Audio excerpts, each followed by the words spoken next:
I'm itching to ask you, do you ever feel addicted to cooked food? Do I feel addicted to cooked food? Some people say I'm a cooked food addict. Some people say I'm a sugar addict. Some people say I'm a fruit addict. No, but what do you think? Well, I'll get to it. Some people say I'm a sleep addict. Some people say I'm a drama addict. I'm not following anything of the Facebook stuff. I haven't even watched many of your videos. That's good. I just want to know how you feel since you've changed from fruit-based, mainly fruit-based and raw, to cooked. Because whenever I have a cooked meal, I feel it. The following day, I don't feel as good. Then just eat fruits, you know? Yeah. But a lot of it can be psychological as well. For me, but I'm really curious, why eating cooked, and do you feel addicted, honestly, and can you stop whenever you want? Yeah. My definition of addiction is knowing something's really bad for you, but you can't stop it. My definition of a habit would be doing something, but you can stop it any time. So, a definition of addiction for me with food would be someone who keeps eating meat, but they know it's going to give them heart disease. Or a smoker who's got lung cancer, and they know it's not helping, they keep smoking. You know, I don't have any illnesses because I'm eating rice or vegan pizzas. But maybe it's damaging you and you don't know it as well. People reverse all sorts of diseases on the McDougall lifestyle, which is very low fruit. They're eating rice, they're eating vegan pizzas for dinner and reversing heart disease, you know. I know the vegan, low-fat, vegan works. I've been really sick in my life. You are very healthy. I mean... Yeah, because I'm an athlete, I can quickly work out what works or not. You know, I can feel it in my legs, I can feel it in my power meter, Yeah, so this is working for me. Yeah. But I used to be really sick and really fatigued. So, I don't see myself as an addict. I know people do. People say, I've had clinical psychologists tell me, Harley, you are an emotional eater. Because when I got hit by a bus in 2003, I had to be psychologically assessed for my insurance payout. And so I had to go for a few psychiatric assessments. And they would ask me stuff. And I would just talk about the diet, you know. And then I said, I'd eat 30 oranges for breakfast, you know. So I'd go to the vegan restaurant and eat 5 tofu burgers. And they're writing it down, you know, like, just wait, just let me write it down. and then they didn't tell me, you know, then their conclusion was you have emotional binge eating disorder, you know. They're the experts, you know. So I am addicted to cooked food, I am an emotional eater, I'm a binger. Well, what's your preference really? You say that fruit is the best, but how do you feel? Do you really enjoy your rice meal? Yeah, I love the rice meal, you know, but I have to have my fruit first. But if we give you the choice between amazing namdok mangoes and some white rice with some veggies, you know. Depends what time of day it was. Sorry? Depends what time of day it was. Yeah. If it was the morning, always the fruit. Lunch, always the fruit. Dinner, mostly the fruit, but not always. And back at home, do you cook yourself? Yeah, rice.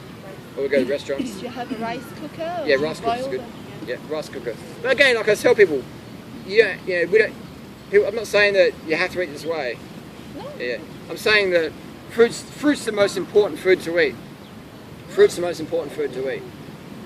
But it just feels like it's a bit of a shame because you know you were a fruitarian. You called yourself a fruitarian before. Yeah. I'm not sure if you were frugivore, fruitarian, but it seems to be the best for our body, for our physiology. Why go back to cook, you know, for the evening? You know that your digestion is going to be slow. It's going to stop you from getting the full rest during the night. You're probably not going to perform as well as. I can perform as good on raw foods or as cooked food. Oh yeah. I've done the experiments myself. You know, it's not a real issue for me. Yeah. I guess. Then again, I lie because if I just ate fruit, I'd probably be 55 kilos and go a little bit faster. But no one will be here because they look at me like, you look like, you know, you've got an eating disorder. You know, so I'm already lean enough. So if I just live on pure fruit, I'd probably be 55 kilos and fly up the mountain a bit faster. But everyone would be like, I don't look like that guy. He's like, you know, just what's wrong with him? Is there a social aspect as well? No, not for me. There's not. Cook? I mean, I enjoy going to restaurants with people. I enjoy going to restaurants with people that, and then supporting the restaurant and ordering heaps of food and showing people good food. I enjoy that. But I never eat something because I'm worried what people think of me. I know I've got friends who go to their parents' house and they'll eat meat and stuff because they don't want to cause any conflict. I'm happy to go to my grandma's house when they're eating sausages and eat grapes. I used to do that every Christmas. Go to my grandma and step-grandpa's house and eat grapes or cherries for dinner while they're eating the meat and stuff. And my grandpa, step-grandpa used to wave the food in front of my face. So you're missing out on the meat. All my whole life, people wave food in my face, you know. But now he's dead from massive heart attack. You know? So I miss those times where he used to make fun of my diet. But now he's dead. Massive heart attack. So that's I would say he was very strong-minded, but I would say that the majority of people are really affected by it. Bingo. And that's one of the reasons why myself and Freely are successful on YouTube, is because it's like, you know, we don't care what people think. Yeah. You know? So that's the main reason we're successful on YouTube, is because people will slam us. We're like, as long as you're watching us, that's all that matters. Yeah. You know, so I'll go to a dinner, and as long as I'm eating what I want to eat, that's all that matters for me. So, but I understand the social aspect, and that's what I love about our lifestyle advice, is people can incorporate this everyday world. But do you think it's easier to incorporate RawTill4 than frugivore? For sure. Because you can always get something to eat. I mean, if you live in Chiang Mai, yeah, you can always have some. If you live in a house here and you work from home, you can have a massive fruit stash. You can always have fruit in your house, ripening up. Like right now, I've got bananas in my fridge, so I can just reach out and grab them. But my goal isn't to live on 100% fruit, because I don't need to, you know, like. But so who would you recommend? I enjoy eating my rice and stuff. Eating a frugivore diet. Pardon? Who would you recommend? People who want to do that. If people honestly say, I don't want to eat rice, I don't like the taste of rice, I don't like vegan pizzas, I don't like going out to dinner, you don't have to. You can stay at home and eat bananas for dinner. If people love doing that, you know, for sure, they can do it.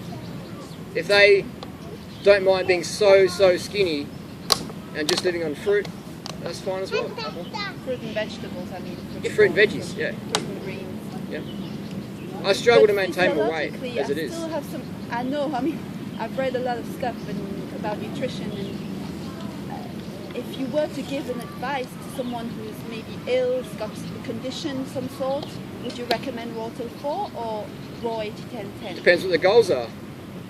You know, depends how much money they've got, depends where they live. I could say just to go and eat fruit, and they live in Norway, or they live in outback Australia. You should just eat a 100% fruit diet.